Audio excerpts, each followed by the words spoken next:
কাশ্মীরে সেনা ঘাঁটিতে হামলার জেরে পাকিস্তানের সঙ্গে সিন্ধুর পানি বণ্টন চুক্তি পুনর্মূল্যায়নের ঘোষণা মোদির। টানা ৮০ দিন অচলাবস্থার পর জম্মু কাশ্মীরে কারফিউ শিথিল। কলকাতায় শারদীয় দুর্গোৎসবের নাশকতার পরিকল্পনার অভিযোগে ৬ জঙ্গি গ্রেফতার, এদের ৩ জন বাংলাদেশি, জানিয়েছে পুলিশ। নেতানিয়াহুর সঙ্গে বৈঠকে ইসরায়েল ফিলিস্তিন বিষয়ে একই মনোভাব ট্রাম্প ও হিলারির। চলছে মার্কিন প্রেসিডেন্ট পদপ্রার্থীদের প্রথম বিতর্কের শেষ প্রস্তুতি। এবং রাশিয়ার বিরুদ্ধে সিরিয়ায় জঙ্গি দমনের নামে বর্বরতার অভিযোগ যুক্তরাষ্ট্রের। ওয়াশিংটনকে সন্ত্রাসী গোষ্ঠীগুলোর অস্ত্র যোগানদাতা বলল মস্কো।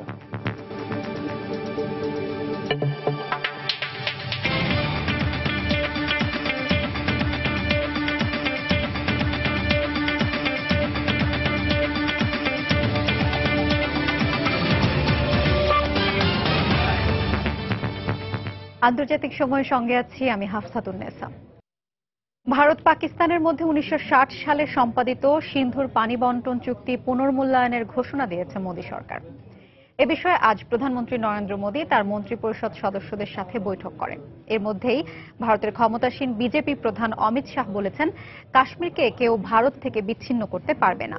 এদিকে রোববার জম্মু কাশ্মীরের কিছু জায়গায় কারফিউ শিথিল করা হয়েছে। রোববার বিকেলে শ্রীনগর সহ কাশ্মীরের বিভিন্ন শহরে কারফিউ শিথিল করা হলে স্বাভাবিক হতে শুরু করে জনজীবন। রাস্তাঘাটে যানবাহন চলাচলের পাশাপাশি কিছু দোকানপাটও খুলতে দেখা যায়। কিন্তু রাষ্ট্রদ্রোহিতার অভিযোগে সোমবার জম্মুর কিশতওয়ারে ৩ জনকে গ্রেফতারের পর স্বাধীনতাপন্থী নেতারা আবারও ধর্মঘটের ডাক দেন। গত ৮ই জুলাই স্বাধীনতাকামী নেতা বুরহান ওয়ানি পুলিশের গুলিতে নিহত হওয়ার পর ছড়িয়ে পড়া উত্তেজনার কারণে কাশ্মীরে কারফিউ আরোপ করা হয়। সরকার আসলে এখানকার সাধারণ মানুষের কথা ভাবছে না। তারা কাশ্মীর সমস্যার স্থায়ী সমাধানের পরিবর্তে এই অঞ্চলের জরুরি অবস্থা জারি করে রেখেছে। তাদের উচিত আমাদের সমস্যাকে গুরুত্ব দিয়ে দেখা। কাশ্মীরের ষড়যন্ত্রকারীদের কখনো সফল হতে দেওয়া হবে না উল্লেখ করে সেখান থেকে জঙ্গিদের সমূলে উৎখাতের প্রতিশ্রুতি দিয়েছেন বিজেপির সর্বভারতীয় প্রধান। কাশ্মীর থেকে জঙ্গিদের উচ্ছেদে কেন্দ্রীয় সরকার জিরো টলারেন্স নীতি গ্রহণ করতে প্রস্তুত। বিজেপি কখনো সন্ত্রাসীদের সঙ্গে আপোষ করবে না। কেউ যদি মনে করে অস্থিতিশীল পরিবেশ তৈরি করে কাশ্মীরকে ভারত থেকে আলাদা করা যাবে, তবে তারা ভুল ভাবছে। আমরা সেই স্বপ্ন কখনো পূরণ হতে দেব না। भारतीय जनता पार्टी इस कायराना घटना কাশ্মীরে কারফিউ বলবৎ থাকা অবস্থায় গত 18ই সেপ্টেম্বর উড়ি সেনা ঘাঁটিতে জঙ্গি হামলায় 18 সেনা সদস্য নিহত হন। এ ঘটনায় দোষীদের শাস্তি পেতে হবে বলে হুঁশিয়ারি দিয়েছেন ভারতীয় প্রধানমন্ত্রী নরেন্দ্র মোদী। রোববার তিনি রেডিও অনুষ্ঠান মান কি বাতে উড়ি হামলায় নিহত সেনাদের বীর আখ্যা দিয়ে বলেন, তাদের আত্মদান পুরো জাতিকে নাড়া দিয়েছে। ওই ঘটনায় ভারত সরাসরি পাকিস্তানকে দায়ী করলে দুদেশের মধ্যে উত্তেজনা চরমে পৌঁছায়। এরই ধারাবাহিকতায় এবার দুদেশের মধ্যে 5 দশক আগে স্বাক্ষরিত সিন্ধুর পানি বণ্টন চুক্তি থেকে ভারত সরে আসতে পারে বলে জানিয়েছে সেদেশের গণমাধ্যম। চুক্তির বিভিন্ন দিক পুনর্বিবেচনার জন্য সোমবার প্রধানমন্ত্রী নরেন্দ্র মোদী পানি সম্পদ মন্ত্রণালয় সহ বিভিন্ন মন্ত্রণালয়ের প্রধানদের সঙ্গে বৈঠক করেন। প্রধানমন্ত্রী মোদী চুক্তিটিকে অর্থনৈতিকভাবে কাজে লাগানোর পাশাপাশি এর যথাযথ ব্যবহারের নির্দেশ দেন। 1960 সালে ভারতের তখনকার প্রধানমন্ত্রী জওহরলাল নেহেরু ও পাকিস্তানের প্রেসিডেন্ট আইয়ুব খানের মধ্যে দুদেশের অভিন্ন 6টি নদীর পানি বণ্টনে সিন্ধু বা ইন্ডাস চুক্তি সই হয়। রিয়াদুল ইসলাম, সময় সংবাদ।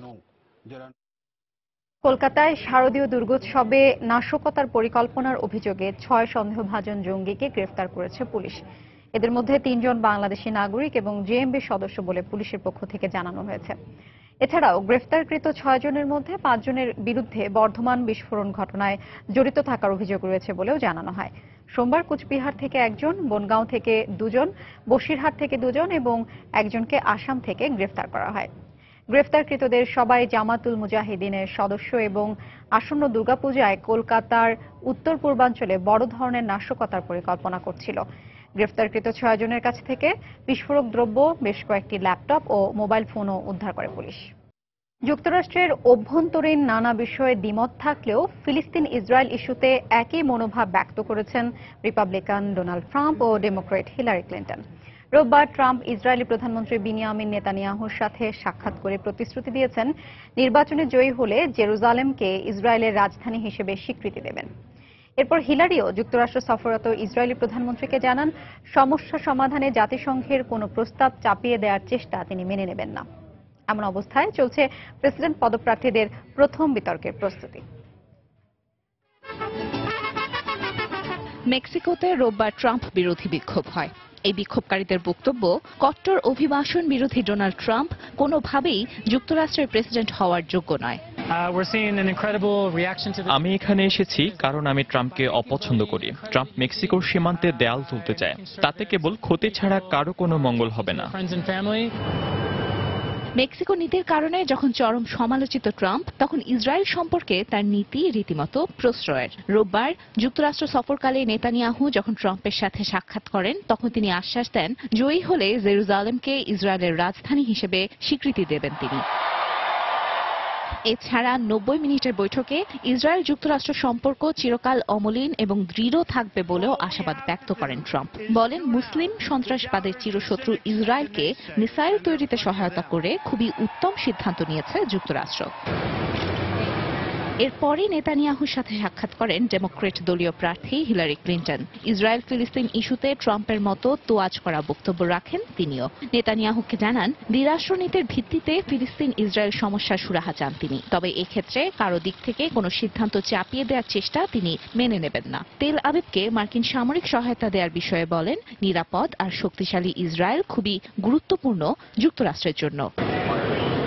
এদিকে চলছে এই দুই প্রধান প্রেসিডেন্ট পদপ্রার্থীর সোমবারের প্রথম বিতর্কের শেষ প্রস্তুতি। হিলারির ক্যাম্পেইন চেয়ারম্যান জন পোদেস্তা ইঙ্গিত দিয়েছেন, বিতর্কে প্রধানত যুক্তরাষ্ট্রের অর্থনীতি নিয়ে কথা বলবেন হিলারি। আর ট্রাম্পের উপদেষ্টা জানিয়েছেন, এই বিতর্কে সর্বস্তরের মার্কিনীদের উন্নয়নের জন্য নিজের পরিকল্পনা তুলে ধরবেন রিপাবলিকান প্রার্থী ডোনাল্ড ট্রাম্প। তানজিম মুনিয়াত, সময় সংবাদ।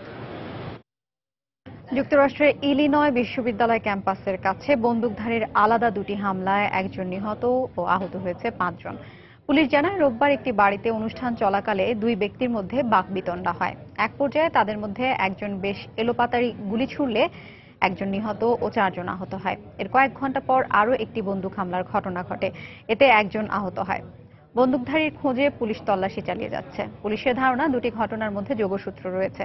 এদিকে পুলিশের গুলিতে কেট স্কট নামের এক কৃষ্ণাঙ্গকে নিহতের প্রতিবাদে নর্থ ক্যারোলাইনার শার্লট শহরে 5ম দিনের মতো বিক্ষোভ অব্যাহত রয়েছে। রোববার জাতীয় ফুটবল লীগের সামনে পুলিশি নৃশংসতার নিন্দা জানিয়ে ক্ষোভ প্রকাশ করে তারা।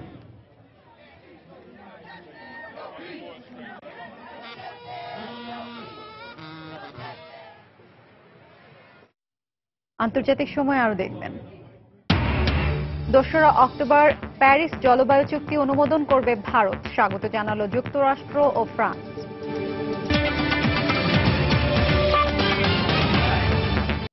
সিরিয়ায় জঙ্গি দমনের নামে রাশিয়া বর্বরতা চালাচ্ছে বলে অভিযোগ করেছে যুক্তরাষ্ট্র। অভিযোগ অস্বীকার করে যুক্তরাষ্ট্রকে সিরীয় সশস্ত্র বিদ্রোহী ও সন্ত্রাসী গোষ্ঠীগুলোর অস্ত্র যোগানদাতা হিসেবে উল্লেখ করেছে রাশিয়া।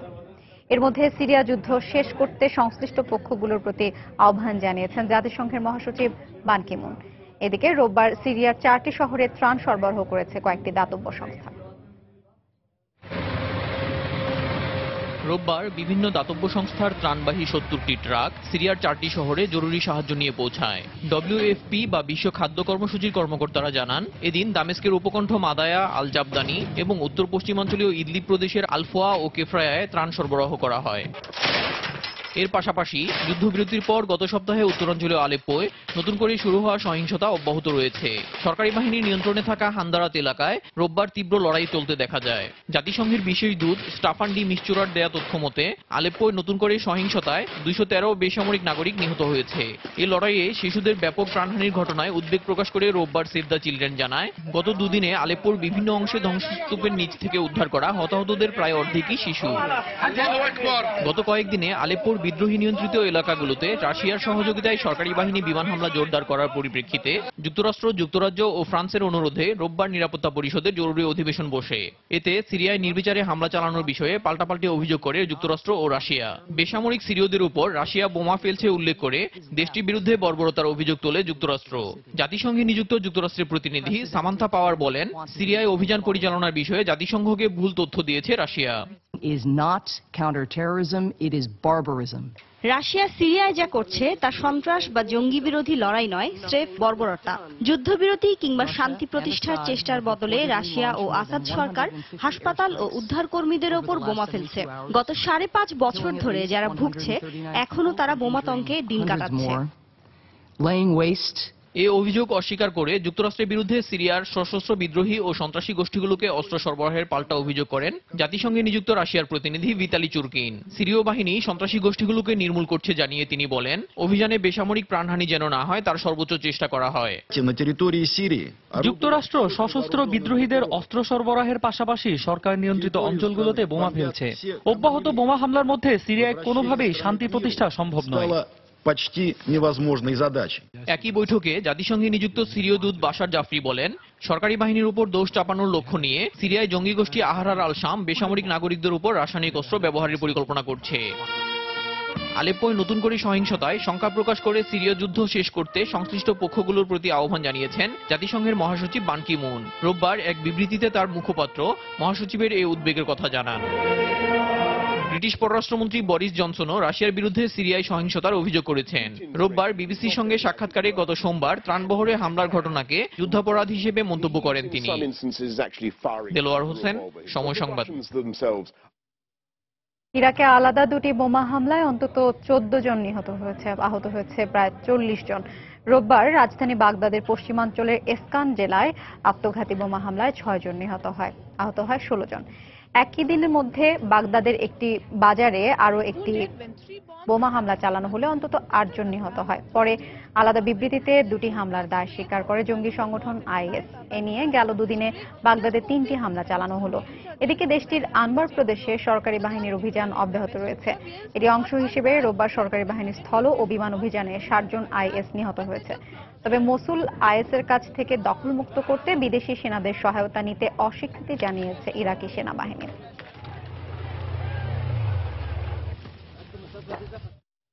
ইসলাম অবমাননার দায়ে অভিযুক্ত এক জর্ডানীয় লেখককে আদালত প্রাঙ্গণে গুলি করে হত্যা করা হয়েছে।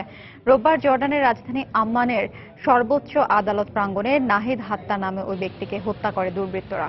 সম্প্রতি ইসলামকে অবজ্ঞা করে ফেসবুকে একটি কার্টুন শেয়ারের অভিযোগে হাত্তারের বিরুদ্ধে মামলা করা হয়। রোববার ওই মামলার শুনানির জন্য আদালতে গিয়েছিলেন হাত্তার। সেখানেই তাকে পরপর 3টি গুলি করে হত্যা করে এক বন্দুকধারী। ঘটনাস্থল থেকে বন্দুকধারীকে গ্রেফতার করেছে পুলিশ। হত্যাকাণ্ডের বিষয়ে তদন্ত চলছে বলে পুলিশের পক্ষ থেকে জানানো হয়েছে। গত আগস্টে ইসলাম অবমাননার অভিযোগে গ্রেফতার করা হয় নাহিদ হাত্তারকে।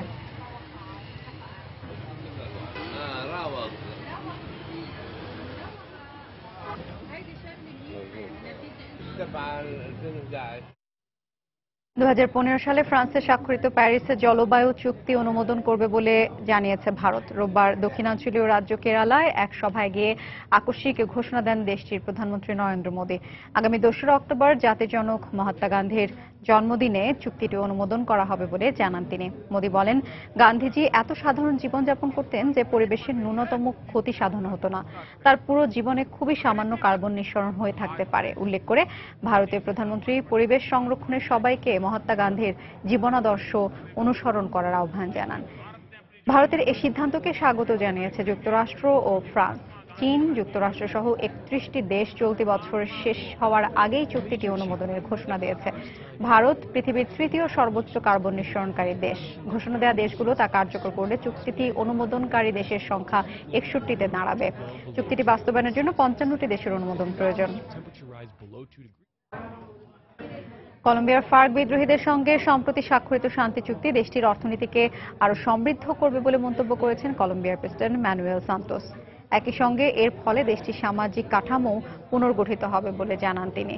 রোববার বিবিসিতে দেয়া এক সাক্ষাৎকারে একথা জানান তিনি। সোমবার আনুষ্ঠানিকভাবে ফার্ক নেতা এবং প্রেসিডেন্ট সান্তোসের মধ্যে এই চুক্তি সইয়ের কথা রয়েছে। এই চুক্তির মধ্য দিয়ে ফার্ক বিদ্রোহীদের সঙ্গে 50 বছরের সহিংসতার অবসান ঘটতে যাচ্ছে। চুক্তি অনুযায়ী বিদ্রোহীরা অস্ত্র সমর্পণের মধ্য দিয়ে স্বাভাবিক জীবনে ফিরে আসবে এবং একটি নিবন্ধিত রাজনৈতিক দল হিসেবে নির্বাচনের মাধ্যমে ক্ষমতায় আসার চেষ্টা করবে।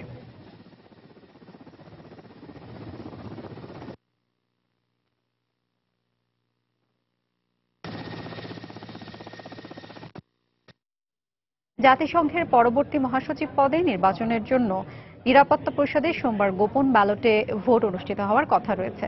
নতুন মহাসচিব নির্বাচন করতে কয়েক দফা বাছাইয়ের অংশ হিসেবে এই ভোট অনুষ্ঠিত হবে।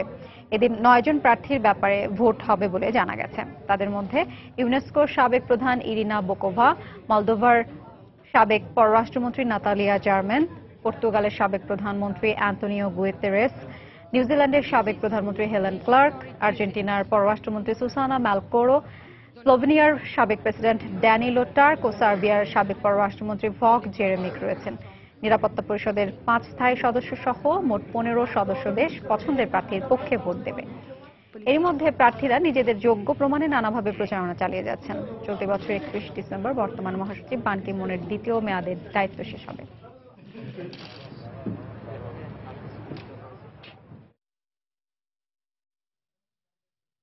বিরোধপূর্ণ দক্ষিণ চীন সাগরের দ্বীপপুঞ্জ এলাকা পর্যবেক্ষণে এবার সেখানে ড্রোন পাঠানোর পরিকল্পনা করছে চীন।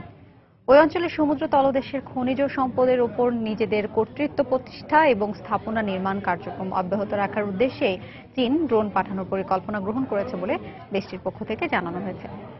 এদিকে জাপানের পক্ষ থেকে দক্ষিণ চীন সাগর এলাকায় যুক্তরাষ্ট্রের সঙ্গে যৌথ বিমান মহড়া আয়োজনের ঘোষণা দেওয়ার পরপরই জাপান সীমান্তের কাছে সামরিক যুদ্ধ বিমান পাঠিয়েছে চীন। যদিও এ সময় অন্তত 8টি বিমানের গতিপথ বদলে দিতে বাধ্য করে জাপান। এদিন জাপানের মিয়াকো এবং ওকিনাওয়া দ্বীপের মধ্যবর্তী সীমান্তের ওপর দিয়ে বিমান মহড়া দেওয়ার জন্য অন্তত 40টি যুদ্ধ বিমান পাঠানো হয় বলে চীনের বিমান বাহিনীর পক্ষ থেকে জানানো হয়। আন্তর্জাতিক সময় আরো যা দেখবেন। তাইওয়ান উপকূলের দিকে ধেয়ে আসছে সুপার টাইফুন ম্যাগি। নিরাপদে সরিয়ে নেওয়া হয়েছে নিম্নাঞ্চলের বাসিন্দাদের। ভারী বৃষ্টি ও ভূমিধসের আশঙ্কা।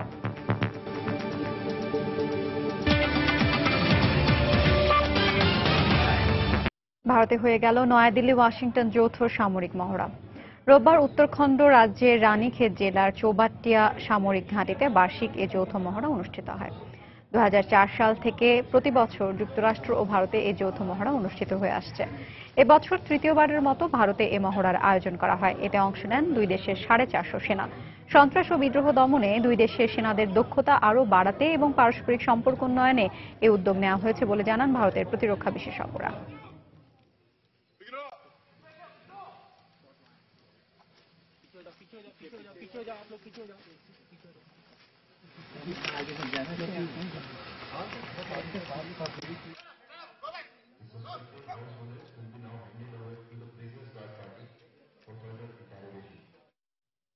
একই সাথে দুটি ভিন্ন কক্ষপথে স্থাপনের জন্য 8টি উপগ্রহ পাঠিয়েছে ভারতীয় মহাকাশ এজেন্সি ISRO।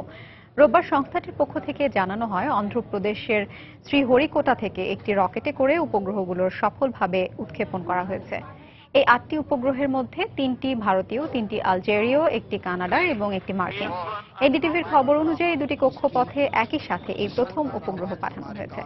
ISROর চেয়ারম্যান ডক্টর কিরণ কুমার জানিয়েছেন, উৎক্ষেপণের 17 মিনিটের মাথায় প্রথম উপগ্রহটি ছেড়ে দেওয়া হবে। ভারতীয় এই উপগ্রহটি আবহাওয়া সংক্রান্ত তথ্য জানার জন্য ব্যবহার করা হবে। বাকি 7টি পরে ছাড়া হবে। আর এই পুরো প্রক্রিয়া 2.5 ঘন্টার মধ্যে শেষ হবে। ভারতের তেলেঙ্গানা রাজ্যে অব্যাহত ভারী বৃষ্টিতে সৃষ্ট বন্যায় মৃতের সংখ্যা বেড়ে দাঁড়িয়েছে 11 জনে। একই সঙ্গে রাজ্যের হায়দ্রাবাদে জারি করা হয়েছে বন্যা সতর্কতা। মৃত 11 জনের মধ্যে 8 জন মেদাক জেলা এবং 3 জনের মৃত্যু হয়েছে ওয়ারাঙ্গাল জেলায়। এদের মধ্যে বেশিরভাগই বন্যার পানিতে ভেসে গিয়ে পানিতে ডুবে এবং সড়ক দুর্ঘটনায় মারা গেছেন বলে জানিয়েছে কর্তৃপক্ষ। এদের মধ্যে একজন শিশু রয়েছে বলে জানা গেছে। নিকটবর্তী গোদাভরি নদীর পানি বিপদসীমার উপর দিয়ে প্রবাহিত হওয়ার রাজ্যের কয়েকটি জেলায় জারি করা হয়েছে বন্যা সতর্কতা। একই সঙ্গে রাজ্যমন্ত্রীদের তাদের নিজ নিজ জেলায় অবস্থানের জন্য নির্দেশ দিয়েছেন রাজ্যের মুখ্যমন্ত্রী কে চন্দ্রশেখর রাও। অস্ট্রেলিয়া নিউ সাউথ ওয়েলসে প্রবল বর্ষণের পর সৃষ্ট বন্যায় তলিয়ে গেছে ঘরবাড়ি, রাস্তাঘাট ও দোকানপাট। বিপর্যস্ত হয়ে পড়েছে জনজীবন। গেল 4 দিনের বৃষ্টির পর সৃষ্ট বন্যার কারণে পানিবন্দী হয়ে দুর্ভোগ পোহাচ্ছে প্রায় 1000 মানুষ। এই অবস্থায় যে কোনো ধরনের দুর্ঘটনা ও ক্ষয়ক্ষতি এড়াতে লোকজনকে নিরাপদ আশ্রয়ে সরে যাওয়ার নির্দেশ দিয়েছে স্থানীয় প্রশাসন। তবে রোববার থেকে বৃষ্টিপাত কমতে শুরু করলেও বন্যা পরিস্থিতি আরও বেশ কয়েকদিন অপরিবর্তিত থাকবে বলে জানিয়েছে আবহাওয়া দপ্তর।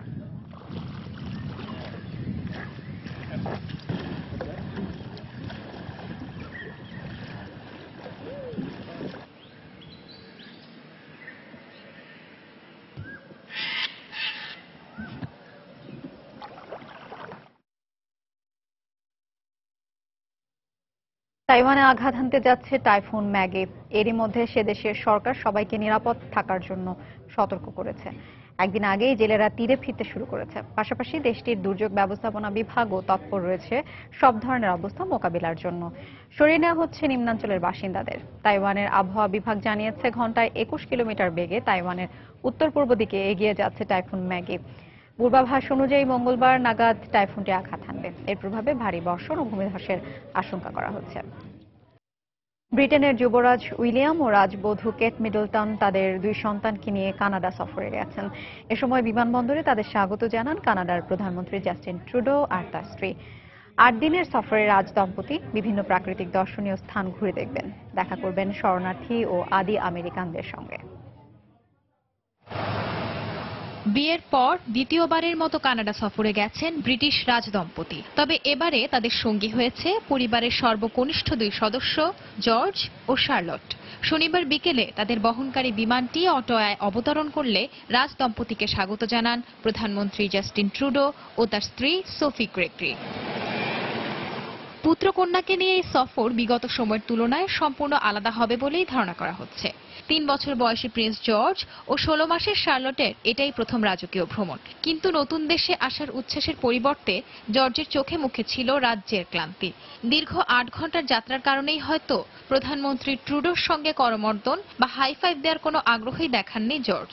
অন্যদিকে মুখের ভেতর আঙুল পুড়ে ব্যস্ত সময় কাটিয়েছেন শার্লট। গণমাধ্যমের ভিড়ভাট্টা এড়াতে সন্তানদের ছাড়াই ব্রিটিশ কলম্বিয়ায় আনুষ্ঠানিক অভ্যর্থনায় অংশ নেন ডিউক ও ডাচেস অফ ক্যামব্রিজ। এর আগে তারা ভিক্টোরিয়া স্মৃতিস্তম্ভে আফগান যুদ্ধে নিহত 1.5 শতাধিক কানাডীয় সেনাদের প্রতি ফুল দিয়ে শ্রদ্ধা নিবেদন করেন। অনুষ্ঠানে ফরাসি ভাষায় বক্তব্য দিয়ে তাক লাগিয়ে দেন যুবরাজ। কানাডায় ইংরেজির পর ফরাসি ভাষায় সবচেয়ে প্রচলিত। 8 দিনের এই রাজকীয় সফরে পুরো পরিবার নিয়ে দর্শনীয় স্থান পরিদর্শন করবেন উইলিয়াম। এর আগে 2011 সালে বিয়ের 3 মাস পর কানাডা সফরে এসেছিলেন উইলিয়াম। তবে কানাডায় তার প্রথম রাজকীয় ভ্রমণ ছিল 1991 সালে মা, বাবা ও ভাইয়ের সঙ্গে। সে সময় উইলিয়ামের বয়স ছিল 9 বছর। সঞ্জনা চৌধুরী, সময় সংবাদ। ভারতের মধ্যপ্রদেশে পুকুরে ডুবে 7 শিশুর মৃত্যু হয়েছে। রোববার রাজ্যের গুনা জেলায় এই দুর্ঘটনা ঘটে। কর্তৃপক্ষ জানায় ওই 7 শিশু গ্রামে খেলতে গেলে অসাবধানতাবশত পুকুরে পড়ে গেলে মৃত্যু হয় তাদের। মৃতদেহগুলো ময়নাতদন্তের জন্য হাসপাতালে পাঠানো হয়েছে বলেও জানায় তারা। ওই 7 শিশুই জেলার পিপ্রন্দা খুরদ গ্রামের বাসিন্দা। তবে ঠিক কিভাবে তারা পুকুরে ডুবে গেছে সে বিষয়ে নিশ্চিত করে কিছু জানা যায়নি। এমনকি শিশুগুলো পুকুরে নেমে খেলছিল কিনা সে বিষয়ে কিছু জানায়নি কর্তৃপক্ষ।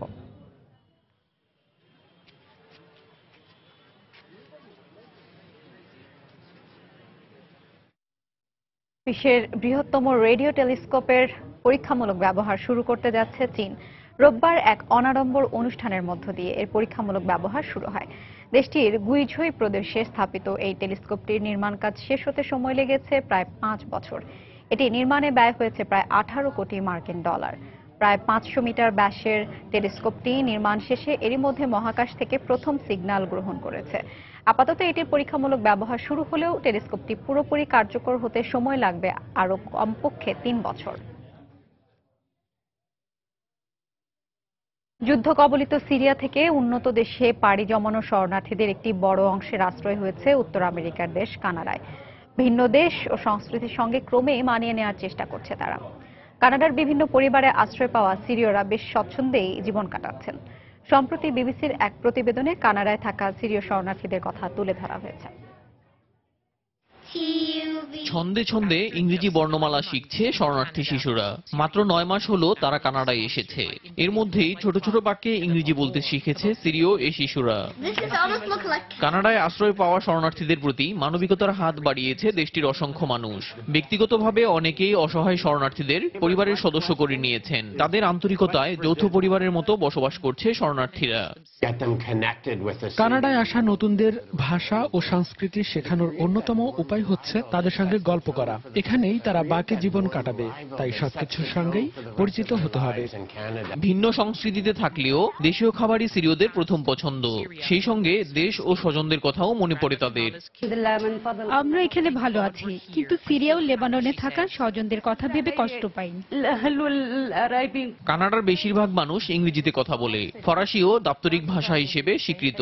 কানাডায় যাওয়া শরণার্থীরা ইংরেজি শেখার চেষ্টা করছেন। পাশাপাশি দেশটির সংস্কৃতির সঙ্গেও মানিয়ে নিচ্ছেন তারা। কানাডার পশ্চিমাঞ্চলীয় প্রদেশ অ্যালবার্টার এডমন্টন, লেথব্রিজ ও ক্যালগারির মতো শহরগুলোতে ছুটির দিনে স্থানীয়দের সঙ্গে দেখা মিলবে মধ্যপ্রাচ্য থেকে আসা এই মানুষগুলোর। ইউরোপের বেশিরভাগ দেশ যখন মুখ ফিরিয়ে নিয়েছে, তখন সিরীয় শরণার্থীদের আশ্রয় দেওয়ার ঘোষণা দিয়ে প্রশংসিত হয়েছেন কানাডার তরুণ প্রধানমন্ত্রী জাস্টিন ট্রুডো।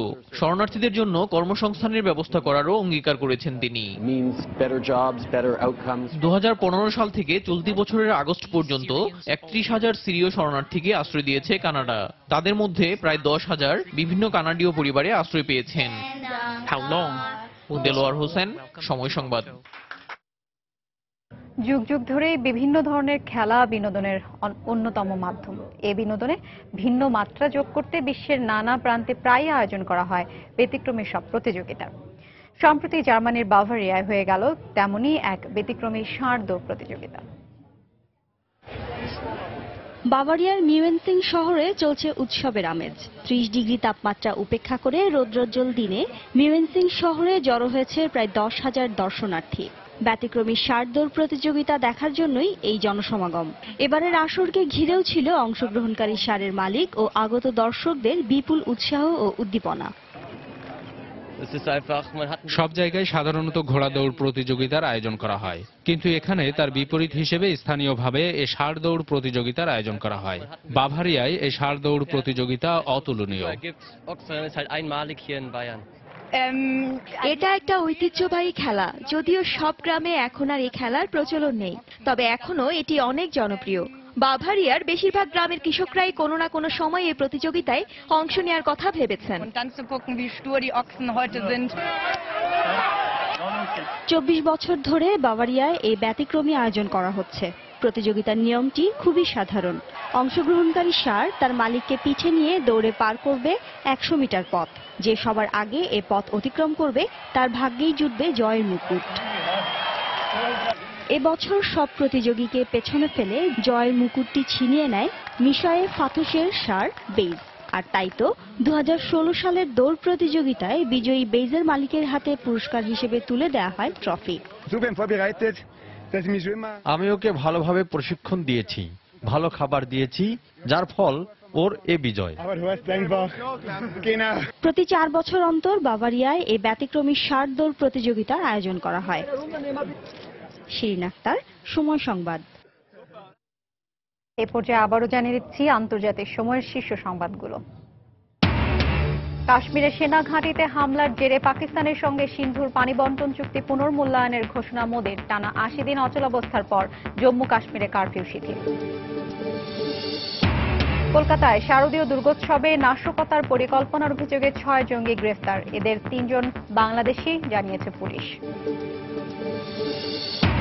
নেতানিয়াহুর সঙ্গে বৈঠকে ইসরায়েল ফিলিস্তিন বিষয়ে একই মনোভাব ট্রাম্প ও হিলারির। চলছে মার্কিন প্রেসিডেন্ট পদপ্রার্থীদের প্রথম বিতর্কের শেষ প্রস্তুতি।